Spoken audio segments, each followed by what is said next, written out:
Here's some of the stories trending this week at NASA. Two long-running NASA missions are providing new details about ocean-bearing moons of Jupiter and Saturn, further heightening scientific interest in these and other ocean worlds in our solar system and beyond. The details, discussed during an April 13th NASA science briefing, include the announcement by the Cassini mission that a key ingredient for life has been found in the ocean on Saturn's moon Enceladus. Meanwhile, researchers using the Hubble Space Telescope observed a probable plume erupting from the surface of Jupiter's moon Europa, at the same location where Hubble saw evidence of a plume in 2014. Researchers say this could be circumstantial evidence of water erupting from the moon's interior. Hubble's monitoring of plume activity on Europa and Cassini's long-term investigation of Enceladus are laying the groundwork for NASA's Europa Clipper mission, which is being planned for launch in the 2020s. On April 10th, the International Space Station's Expedition 50 crew, including NASA's Shane Kimbrough, returned safely to Earth hours after leaving the station. Kimbrough and crewmates Sergei Ryzhikov and Andrei Borisenko of the Russian space agency Roscosmos landed in Kazakhstan, wrapping up a 173-day mission. Expedition 51 Commander Peggy Whitson of NASA remains on the station, along with her crewmates Oleg Novitsky of Roscosmos and Thomas Pesquet of ESA. Meanwhile, Expedition 51-52, the next crew headed to the station, is conducting final pre-launch activities at the Baikonur Cosmodrome in Kazakhstan.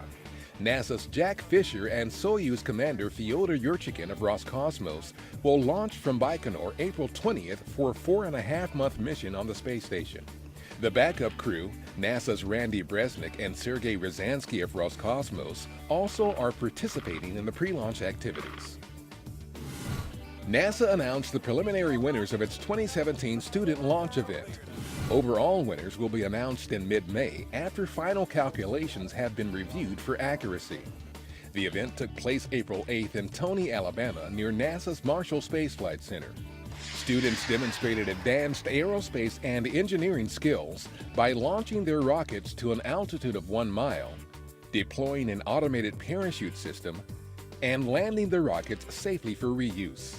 The event aligns with NASA's major education goal of encouraging students to pursue degrees and careers in science, technology, engineering, and mathematics.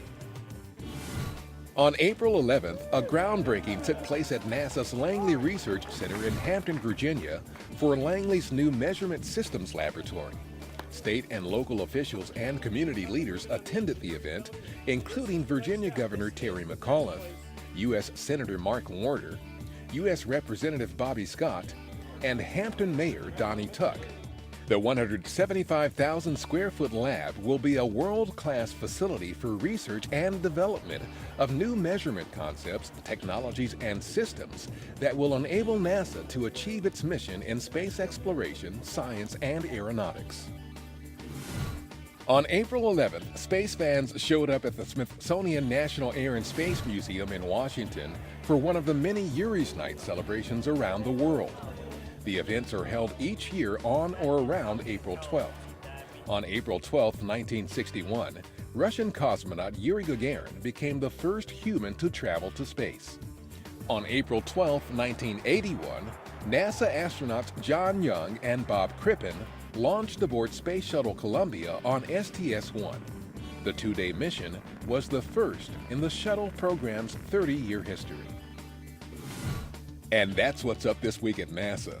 For more on these and other stories, follow us on social media and visit www.nasa.gov/twan.